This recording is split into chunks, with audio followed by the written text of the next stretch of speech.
Больше 30 абсолютно разных образцов в одном классе, сотни фанатов тех или иных его представителей, штурмовые винтовки в Call of Duty Mobile.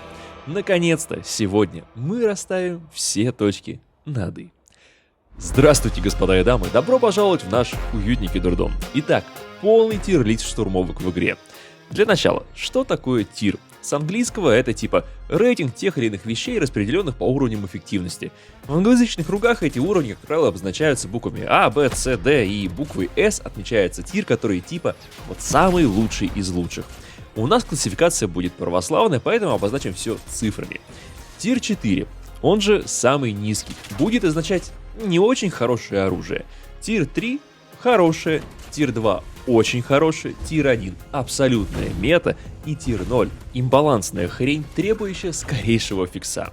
Давайте только сразу проговорим, что тир-листы составляются на усмотрение составляющего. Вы находитесь на моем канале, соответственно и тир-лист мой. Я постарался по максимуму быть объективным и не мерить все исключительно по себе. Поэтому в составлении списка мне помогали ребята с Boosty. Многие позиции мы определяли голосованиями, в общем, тут не только с моей колокольни все собрано, и данные более-менее репрезентативны. А чтобы отмести визуальную составляющую, то все перечисленные сегодня позиции расставлены без учета скинов. То есть, если есть на пушку мифик, то рассматриваем мы именно стоковое исполнение, без всяких там встроенных коллиматоров. А пока вы прикидываете, в какой категории окажутся ваши любимые стволы, то гляньте крайне полезную интеграцию. Господа и дамы, если вам нужен максимально надежный и выгодный магазин для COD Mobile, то обращайтесь в Safe Store. С его помощью вы сможете выкрутить топовые скинчики по самым лучшим ценам. А для наших РФ-пацанов тут есть расширенные боевые пропуска, месячные и недельные снабжения. И на самом деле, если вы в поисках продавца, который поможет вам не только с колдой, но и с PUBG, Warzone и любым другим мобильным проектом, то это Safe Store. Тысячи довольных клиентов с настоящими отзывами, в том числе и от вашего покорного слуги, тому прямое подтверждение. Переходите по ссылке в описании и пользуйтесь услугами лучшего магазина в СНГ. И, пожалуйста, не пытайтесь искать магазин сами, пользуйтесь прямой ссылкой под роликом, потому что в противном случае вы рискуете наткнуться на мошенников, которые все чаще пытаются клонировать оригинальный магазин. Будьте бдительны, берегите и себя, и свои персональные данные. Не передавайте их непонятным третьим лицам и соблюдайте инструкции, которые вам предоставит Дима, владелец оригинального магазина. Он в первую очередь пытается обезопасить вас самих. Все необходимые ссылки ждут вас под роликом. Итак, не очень хорошее оружие. Эта категория самая притянутая, потому что объективно прям вот плохих пушек сейчас нету в игре. Не осталось. Все нормально, так бафнуто, совсем можно играть, но есть некоторые вещи, с которыми не совсем понятно, зачем это делать. И открывает эту главу Lag 53. Это очень медленная штурмовка, с которой, тем не менее, можно нормально играть при стечении обстоятельств. Что вам, допустим, повезло с лобби, повезло с картой, повезло, что противники не очень активно стрейфящиеся. В общем, довольно много повезло. По неподвижной цели, да, он может отлично сработать. Даже могу сказать так, он мне так-то, подходит под стиль игры. Но я херовое мерило, поэтому-то мне и помогали с подбором. На практике же, в нормальных лобби, темп стрельбы и условия наших серверов просто не позволяют его нормально реализовывать. Враги у вас будут бегать между пуль, поэтому лаг так и низко. К слову, он, как и некоторые другие штурмовки из сегодняшнего списка, может быть пересобран в ДМР. Но их рассматривать в качестве штурмовок мы не будем. Это все-таки уже другой класс пушек получается, поэтому сделаем потом отдельные видео про пехотки, если вам, конечно, эта тема понравится. Далее, МК-2 Миротворец. Я понимаю, что это ган, на которой есть мифик, что где-то в районе средне-ближних дистанций он что-то там даже может. Но он так-то и в момент своего выхода был, не прям уж имбой. А сейчас, когда выходила куча реально более полезных штук, Миротворец просто не конкурентен. И заметьте, пожалуйста, еще раз. Данная категория не названа как беспомощное говно. Это просто не самые лучшие пушки, они не неиграбельны. Поэтому Миротворец, ему вот тут вот прям самое место. БК-57. В какой-то момент времени мне казалось, что она ого-го, потому что у меня была на нее прикольная лего, там удобная мушка и все такое. Но взяв ее тут как-то недавно на стриме, я понял, насколько же на самом деле БК сейчас слаба. А если накинуть сюда еще и то, какой у нее там стоковый прицел, то ничего кроме вопроса «зачем?» в моей голове не всплывает. У нее нету ни одной киллер-фичи, за которой можно было бы сказать, что оно стоит того, чтобы играть с этим в рейтинг. Далее популярная позиция, которая в какой-то мере даже локальный мем. М16 на бурстах. Пацаны, которые играют с ней и трехкратником и выносят всех в одну калитку, я знаю, что вы крутые, что вы все эти лобби на этой М16 вертели. Но это очень странная хрень, а в моих руках это, вообще беспомощное говно. И это при учете, что у меня лего с нормальной мушкой, а не вот с этим вот. Так что лично я просто не представляю, как с этим можно эффективно играть и тащить свою команду. Но знаю, что такие люди, тем не менее, где-то там, в сферическом вакууме, существуют. И отдельно стоит сказать еще и о Медексе, но не о самом, а о Медексе со стволом Эхо. Сколько раз я слышал: а ты пробовал, а ты попробуй, а это вообще имба, а он как Оден, только еще лучше. Я все это слышал, но у меня к тем, кто за него топит, вот такой вопрос. А вы с чем-то другим вообще пробовали играть? Вот самый первый красный флаг, где глушитель? Без него даже в режимах с респауном сейчас играть — это крайне херовая затея, потому что игроки, которые чекают карту, а таких, поверьте, много, да они вас просто порбить и прокрутят. Далее отдача, она, не так, что прям сложно контрится, но она нестабильная и рваная. У вас один выстрел летит так, другой так. И ладно, если бы это хотя бы компенсировалось тем, что у нас хороший урон был на дистанции, но у нас уже на 30 метрах летит по 18 урона. Алло. С такой конченной рваной отдачей, без глушителя, зачем с этим играть? Зачем придумывать альтернативу Одену, когда можно взять сам Оден?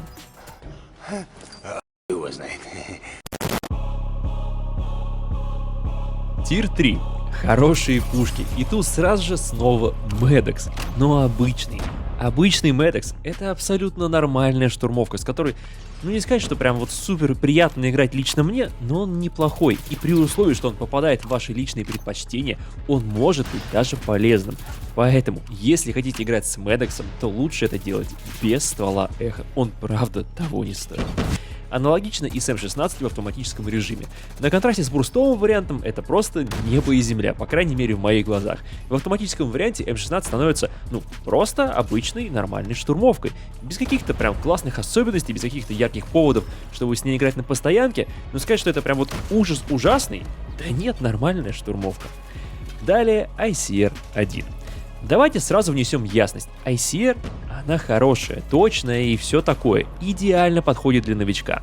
Но, если бы рейтинг составлял я в одиночестве, то она бы была в разделе, тир 4. Ведь даже если представить себе идеальную ситуацию, когда вы попали все, ICR забирает за 4 попадания, а темп стрельбы у нее 100. С темпом стрельбы 105 есть ДРХ, которая забирает уже в 3 пули. И это я уж молчу о USS-9, которая с таким же темпом стрельбы, как у ICR, может и в 3 пули, и даже в 2 по голове.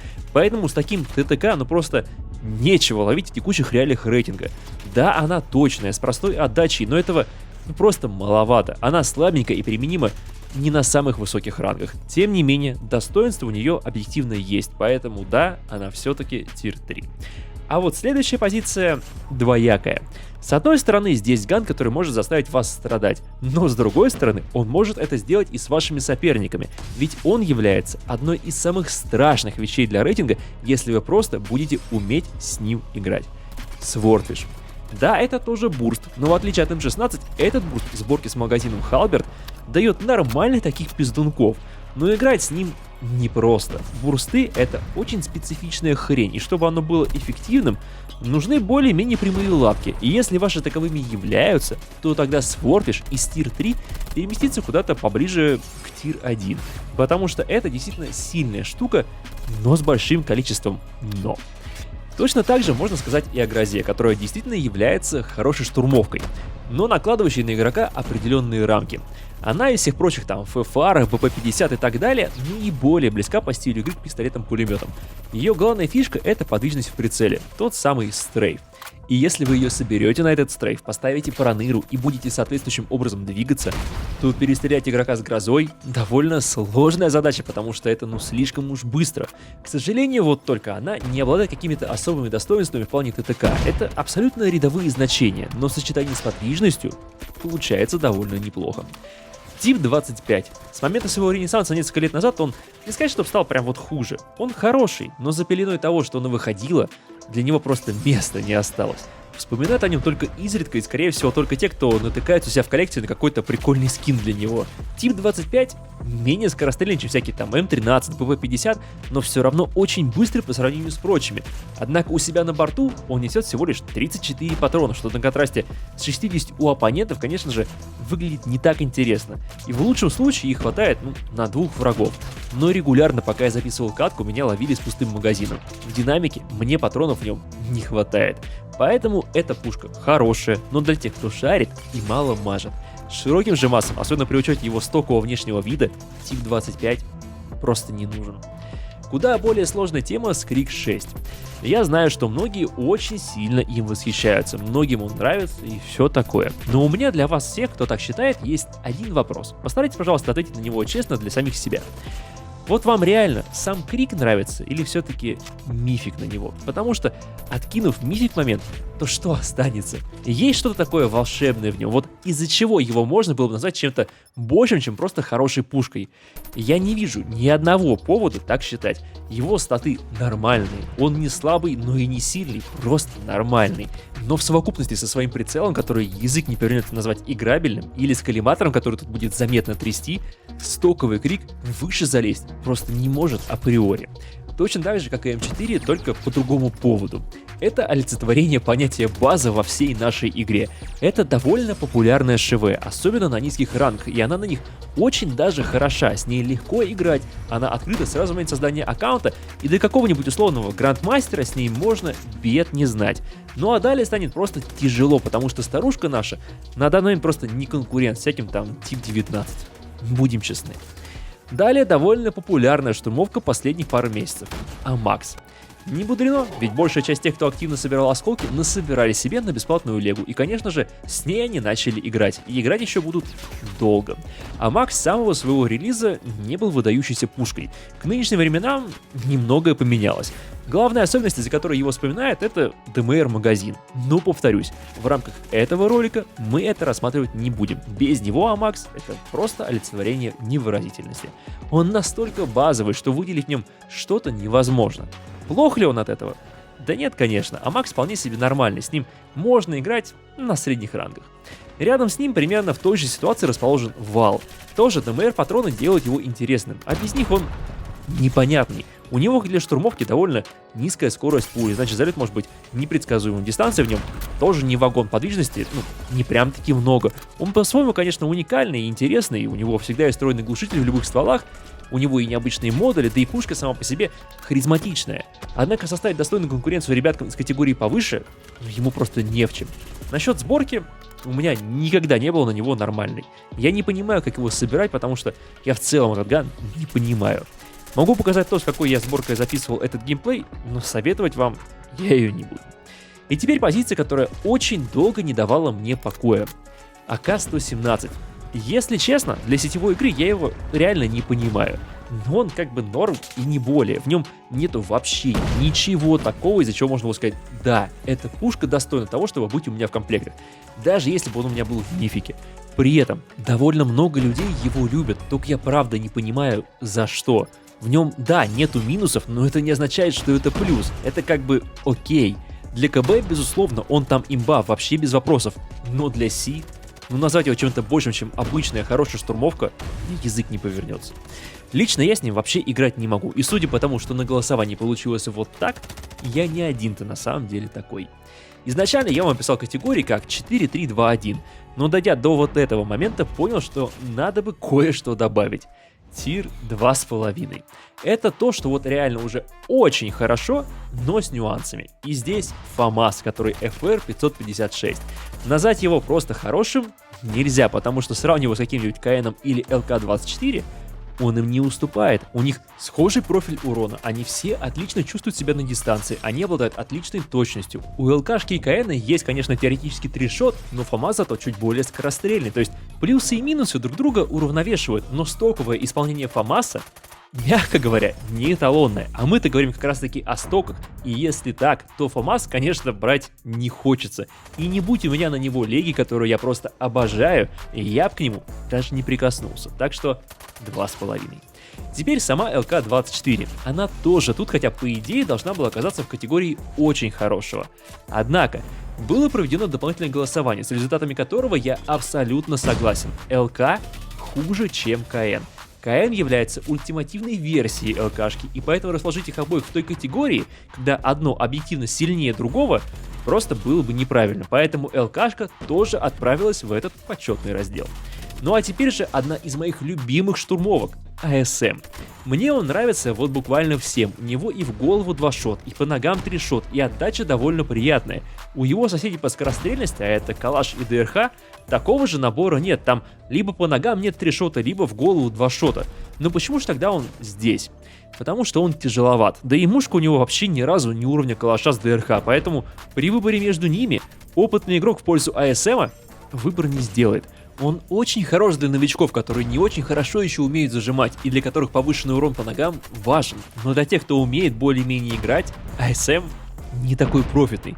Банально просто потому, что почему бы не взять уж Калаш тогда и получить почти все то же самое, только с удобным прицелом, с лучшей точностью, и бог бы с ним, с этим трешотом в ноги. Стреляйте поверху. Поэтому тоже тир 2,5, несмотря на всю мою любовь к нему.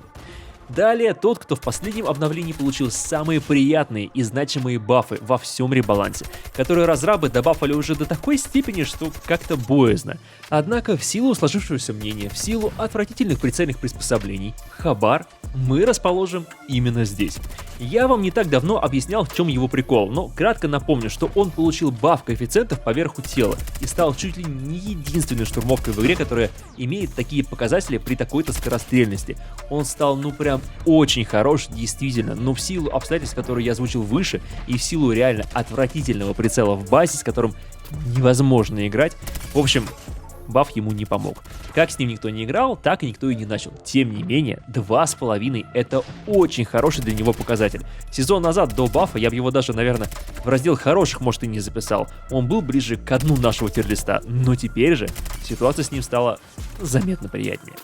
И финальная позиция, собственно, из-за которой этот тир вообще и нарисовался. Ведь я, честно, готов был расположить его повыше, но мы провели отдельное голосование, по результатам которого все-таки он туда не дотянул.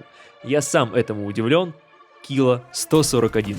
Довольно долго он уверенно держался в мите, пока на смену ему не пришли сами знаете кто. И на фоне них интерес к Килла угас, и остался в пользовании он только в мифическом исполнении его редких зарядных энтузиастов. А без него... Но он же хороший, вот реально. Но в разделе хороших у нас Вал, Гроза и Амакс. И Килла явно лучше, чем они. Но при этом коллективно было определено, что народ не считает его уж очень хорошим. Поэтому он только и 2,5. Итак, вот мы и подобрались к самому вкусному. Очень хорошие пушки. В какой-то степени каждую из них уже можно назвать своеобразной метой. В ряде случаев, наверное, все-таки альтернативной, и тут все будет зависеть только лишь от того, какие скины у вас есть на эти пушки. Самый наглядный пример — это XM4. Вот если у вас есть на нее мифик, скорее всего, это будет 100% тир 1. Пушка реально могет. Но в стоке... А знаете, что в стоке? А я вот прям чё-то не вижу, чтобы с ней люди как-то активно играли, как это и положено, с самой свежей штурмовки с мификом. Ну нету такого хайпа с ней, как было с ПП-50, с которой играли и играют все до сих пор без оглядки на скины. С XM4 так не играют, поэтому в стоке на тир 1 я ее не натяну. КН. Опять-таки, говорим о нем в контексте связки с ЛК-24, потому что это две штуки, которые имеют максимально схожие статы, но в мелочах. У ЛКшки чуть хуже кучность, чуть хуже коэффициент тела, урона поменьше на 1 единичку, подвижности тоже на кропа меньше, а отдача, ну наверное да, на ЛК она объективно попроще, но и у КН она не ужасная, поэтому по сумме-то и выходит, что КН лучше, поэтому-то он и здесь. Калаш. По поводу Калаша я уже по сути все сказал, когда говорил про АСМ. Добавить мне нечего, кроме того, что это самая точная штурмовка в сетевой игре. Такой кучности, как у него, просто нет у остальных. Калаш супер приятный, он как старый друг, с которым давно не виделся, а потом где-то случайно в городе пересекся и до вечера с ним в итоге где-то проболтал. И он тебя был рад видеть, и ты его. Короче, Калаш есть Калаш, он очень классный. ФФАР. Недавний аннигилятор рейтинга и вездесущая биба, которая как-то резко не стала. Хотя как бы его не нерфили, ему не дорисовывали каких-то там визуальных трясок, с ним вот просто ничего не делали, а он херак и пропал. Я стряхнул с него пыль, сходил побегал и честно, задался только одним вопросом к разработчикам. Почему у нас так мало слотов для комплектов в игре? Ну реально нету места у меня под него, чтобы держать на постоянке. А на самом-то деле хотелось. Штурмовка реально классная. Он вроде бы как и под ближний бой и все такое, но он как и отрабатывал нормально с средней дистанции, так по-прежнему это и делает. В общем, ФФАР так-то можно было бы расположить и в тир 1. Но, наверное, все-таки место ему все же здесь. Он очень хороший, он лично мне подходит, но посовещавшись с ребятами, мы сошлись во мнении, что лучшее его время осталось позади. Просто вытеснили. Поэтому раздел очень хороших пушек для него в самый раз. Точно так же, как и для моей любимой и ненаглядной ЕМ2. Кто смотрел мой недавний ролик про альтернативные меты, те знают, насколько дикая на самом деле сейчас Емка. У нее просто нету слабых сторон, за исключением прицела. Но это ровно тот самый случай, когда похеру, здесь коллиматор совершенно спокойно вылезает. При этом его не лихорадит, тут все отлично летит, тут обалденные коэффициенты, дистанция, кучность. Даже стрейф можно собрать довольно неплохой.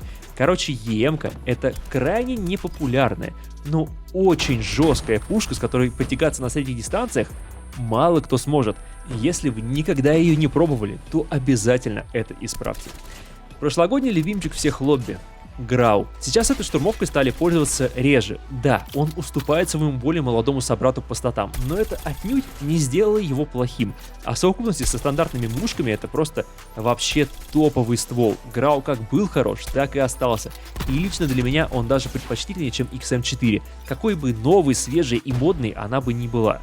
Грау, особенно в контексте стока, намного приятнее XM. Ну и, наверное, самая популярная позиция этой категории. Штурмовка, которую любят все, с мификом, который тоже любят все и который сейчас находится в прекрасной форме. М13. Как я уже упоминал ранее, высокая скорострельность, 60 патронов, довольно простая отдача. Тут даже просто повода нету, чтобы ее поругать. Ну, мушка разве что. Но это не парит, потому что с коллиматором проблем здесь нет. И место под него есть, и ведет он себя стабильно. Поэтому М13 это очень хорошая пуколка, которая максимально лояльна к своему пользователю. Итак, вот оно, тир 1, абсолютная мета мобильной колды. Открывает эту главу ДРХ, которая по своему соотношению урона, дистанции и скорострельности просто не знает себе равных. Больше 40 урона на 30 метрах, да не только в голову, но и в грудь, и в плечи, и в руки еще по 35. Да у АСМ урона в эти зоны меньше. Ее ТТК долгое время оставался одним из самых лучших в игре. Да по сути он такой есть и до сих пор. ДРХ категорически сильное, конкурентоспособное оружие, с которым к тому же еще и очень комфортно играть. Это штурмовка, к которой я питал искреннюю любовь еще до того, как ее начали бафать и выпускать на нее бесплатные реги. В общем, я могу сколько угодно ее облизывать, она реально крутая. Единственный ее недостаток сводится к тому, что у нее отобрали 2 шот в голову. Разрабы ей, конечно, его накатили, но буквально через пару сезонов после этого откатили обратно, потому что уж слишком сильной она получилась. Сейчас она находится в оптимальном балансе, отлично себя показывает и позволяет максимально уверенно играть на MVP. Обратная сторона медали еще более эффективное чудо, но которое никто не любит. Агрессор с термитами. Версию без термитов я даже не рассматриваю просто потому что... Зачем? С выходом этого магаза о стоковом исполнении забыли насовсем, и это обосновано. Он тянет максимум на тир 3, но я даже время на него тратить в том разделе не стал. Агрессор без термитов — это просто агрессор неправильной сборки. А вот термитная версия — это прям то, что нужно. Конечно же, это сущее зло. В теории его можно было бы записать и в раздел тир 0, потому что в какой-то степени это действительно имбалансная штука, ведь даже не перестреляв врага, можно забрать его с собой. А в какой-нибудь бомбе, когда вы играете за закладывающую сторону и остались 1 на 1, то вам большего-то и не надо.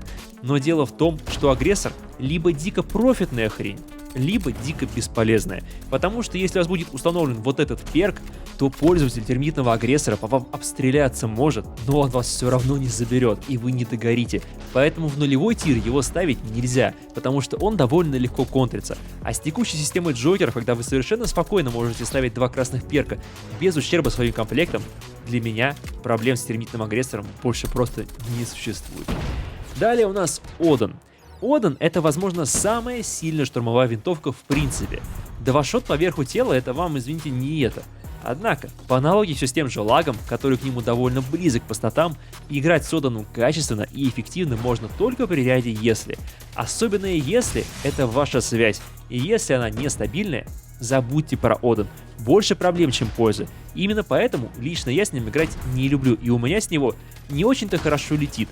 Бывают ситуации, когда, да, регает как надо, но бывает и куча обратных случаев. Поэтому Одан супер-мега хорош, но не факт, что в вашем конкретном случае он будет стоить того, чтобы с ним играть. ХВК-30. Если честно, то из всего тир-1 раздела это самая популярная штурмовка, которой я пользуюсь. Помимо нее я, конечно, периодически еще и беру ДРХ, но Хавк сейчас лично для меня это топ-1 ствол. Потому что только с ним можно хоть что-то противопоставить USS-ке. Он реально может ее перестрелять, потому что у него точно так же 3 шота в тело, 2 шота в голову, только при этом всем он скорострельнее. И это роляет. К сожалению, вот только в нем дистанции не так много какой-то гребаный USS, так что Хавк не панацея. Он вообще пушка не для всех, с ним надо играть с головой, с него нельзя поливать во все стороны бездумно. Его малый боезапас вам этого просто не простит. К тому же, играть с ним без коробки боеприпасов я реально не представляю как. Ведь Хавк позволяет вам довольно долго жить, и очень часто патроны в нем просто заканчиваются. Поэтому есть, конечно, нюансы, но одновременно с этим любые позиции тир-1, а уж тем более и все другие, могут о него разбиться. На своем первом отрезке урона нету практически ничего, что сможет перестрелять Хавк. Но вот в ситуации, когда враг находится дальше 20 метров, когда у вас жесткая заруба с противником, Хавк может не вывести. И не вывести он может в первую очередь против ТИП-19. Да, друзья, при наличии всех ГРАУ, XM4 и им подобных, все-таки именно ТИП-19 как был, так и остается штурмовкой номер 1. У него отличная подвижность, простая отдача, с ним может играть буквально любой, а недостаток у него всего лишь один — мушка. Но у меня вот нету на него мифика, и знаете, проблем я не испытываю. Для коллиматора есть место. Да, его потряхивает, конечно, но при этом все равно как-то поразительно хорошо залетает. Поэтому проблем я не вижу. Ну а мифик так это вообще без комментариев. Он не очень-то красивый лично на мой вкус, хоть и интересно сделанный, но удобство игры с ним это просто что-то с чем-то. Ну и теперь оружие рукожопа. БП-50. Если вы не умеете зажимать, если вам часто не хватает патронов, если вас часто перестреливают и вы не хотите со всем этим разбираться и чему-то учиться, а хотите, чтобы просто пушка сделала за вас почти все сама, вот это БП-50. Я не знаю, сколько должно пройти времени, чтобы ее уравняли со всеми другими и сделали менее профитной. Но на данный момент БП как была, так и остается одной из самых дуракопригодных пуколок. В последнее время ее стало чуть меньше видно, но не потому, что с ней стало что-то не так, а потому что USS и все вот эти ребята, которые бегали полгода назад с БПшкой, сейчас бегают с новой игрушкой. Сначала это был ГРАУ, потом БП-50, сейчас USS. Как говорится, ждем следующего кандидата. Лично мое отношение к БПшке очень холодное, мне с ней просто неинтересно играть. Она одновременно всем хороша, реально делает за вас все, но это как будто бы даже наоборот слегка отталкивает. Поэтому с момента ее выхода количество раз, когда я с ней играл, можно посчитать буквально на пальцах. Ну а что касательно того самого тир-0, о котором я сказал в начале, мол, имбалансные пушки, требующие нерфа, сюда БП не тянет. Это абсолютная мета, без вопросов, но не имба, которую нельзя законтрить. И на самом деле таких штурмовых винтовок сейчас в игре нету. Нет ни единого представителя в классе, который бы нуждался в скорейшем исправлении, потому что он ломает правила игры. Поэтому давайте подобьем общую картину. Тир 4. Не очень хорошие пушки. Тир 3. Хорошие пушки. Тир 2,5. Тоже хорошие, но чуть получше. Тир 2. Очень хорошие. Тир 1. Абсолютная мета. Ну и тир 0. А все вместе получается вот так. Я понимаю, что многие из позиций спорные. Повторюсь, даже лично я сам много из чего поставил бы выше или ниже, чем получилось по итогу. Но рейтинг составлялся коллективно, что, как мне кажется, намного честнее отображает действительность. Так что, наконец-то, когда вы в следующий раз зададите мне вопрос о той или иной штурмовке, мол, пробовал ли я или нет, пробовал. Я окунулся и черпанул все с самого дна, и впредь при возникновении вопросов о сборках и всем прочем, я буду вас отсылать именно к этому видео.